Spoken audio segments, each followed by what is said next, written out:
अस्सलाम वालेकुम व्यूअर्स, कैसे हैं आप सब। आई होप कि आप सब ठीक ठाक होंगे।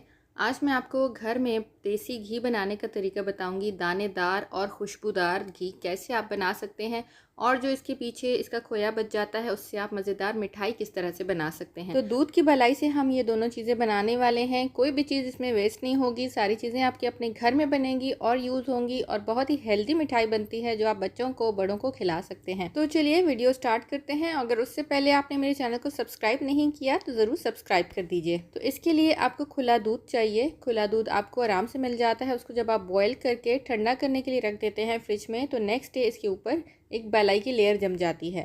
ठीक है, इस बालाई की लेयर को हमने हटाना है और एक डब्बे में डालेंगे।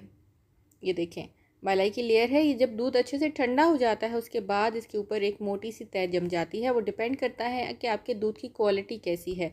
और गाय और भैंस के दूध में भी बालाई में थोड़ा सा फ़र्क आ जाता है। जो भैंस का दूध होता है उसमें बालाई ज़्यादा जमती है। तो ऊपर ऊपर से जो बालाई है मैं सारी निकाल के इसको एक बॉक्स में डाल रही हूँ। और इसी तरह से डेली आपने करना है। जितनी भी बालाई है आप डेली इसमें बॉक्स में डालते जाएंगे और सेव करते जाएंगे। मेरे पास दूसरा दूध का बर्तन था, उसके ऊपर भी बालाई थी, वो भी मैं निकाल के आपको दिखा रही हूँ। इसी तरह से आपने जो है बॉक्स रख देना है फ्रीज़र में। फ्रिज में नहीं रखना, क्योंकि इस प्रोसेस को करते हुए आपको 1 से 2 हफ्ते हो जाते हैं। अगर फ्रिज में ही बालाई पड़ी रहेगी वो स्मेल उसमें होना शुरू हो जाती है, वो ख़राब हो जाती है। तो बेहतर है कि आप इसको फ्रीज़र में रखें और जब ये बॉक्स भर जाएगा तो फिर हम इसका घी निकालेंगे। मक्खन भी बना सकते हैं, उसका अगर प्रोसेस चाहिए तो आप मुझे कमेंट्स में बता दें, मैं उसकी वीडियो भी आपको बना के दिखाऊंगी। अब मेरे पास एक बॉक्स पहले से फ्रीज़र में पड़ा हुआ था जिसमें मैंने मलाई सेव की हुई थी, वो पूरा भर गया है। तो इसका हम घी निकालेंगे। तो इसको बाहर मैं किचन में ही रख रही हूँ। जब इसका टेम्परेचर नॉर्मल हो जाएगा तो इसको हम पका के घी निकाल देंगे। तो अब मलाई को मैं नॉन स्टिक कढ़ाई में डाल रही हूँ। घी निकालने के लिए नॉन स्टिक बर्तन बेस्ट रहता है। अगर आप दूसरा कोई बर्तन यूज़ करते हैं तो उसमें ये होता है कि वो नीचे से मलाई लग जाती है और उसको फिर साफ़ करना मुश्किल हो जाता है। और कभी कभार होता है जो खोया पीछे बच जाता है उसमें जलने की स्मेल आ जाती है, उसको फिर आप यूज़ नहीं कर सकते। तो इसको मैंने लो फ्लेम पे रखा है और इसको मिक्स करेंगे। थोड़ी थोड़ी देर बाद आपने चम्मच चलाना है, इसको छोड़ नहीं देना वरना ये नीचे से लग जाएगी। ठीक है, इसमें अच्छा खासा टाइम लग जाता है। ये थोड़ा स्लो प्रोसेस है और लॉन्ग प्रोसेस है, तो इसमें आपको पेशेंस चाहिए। इसमें तकरीबन आपको आराम से 1 घंटा लग जाता है इस पूरे प्रोसेस को। और आपने थोड़ी थोड़ी देर बाद चम्मच चलाना होता है। साइड से भी इसको साफ़ करते रहें ताकि इस पर लेयर ना जमे। ठीक है, जैसे जैसे आप इसको पकाएंगे पहले तो बालाई पतली होना शुरू होगी, उसके बाद इसमें थिकनेस आएगी, इसका खोया बनना शुरू होगा और घी इसका अलग होना शुरू हो जाएगा। अब इसको पकते हुए आधा घंटा हो चुका है। इसमें थोड़ा थोड़ा घी निकलना शुरू हो गया है। ये देखें, यहाँ पे आपको हल्का हल्का सा लगेगा कि घी निकलना शुरू हो गया है। इसको हम थोड़ा सा 5-10 मिनट और पकाएंगे और ये देखें इसमें खोया भी बनने लगा है। तो इसको हम थोड़ा सा और पकाएंगे, फिर इसके बाद क्या प्रोसेस करना है वो मैं आपको बताती हूँ।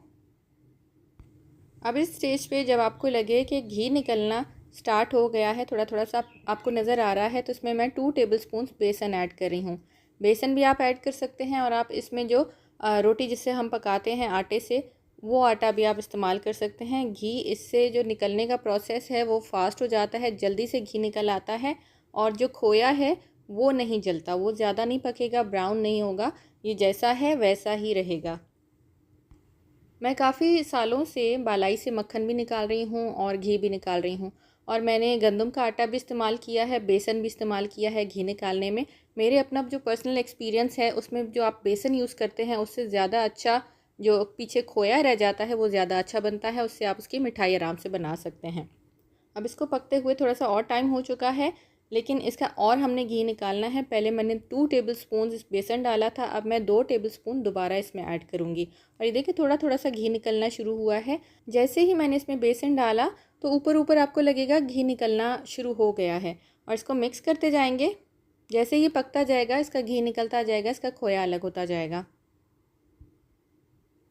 इसी तरह से 10 मिनट में अगर घी ना निकला तो दोबारा से आप 2 टेबलस्पून बेसन और ऐड करेंगे।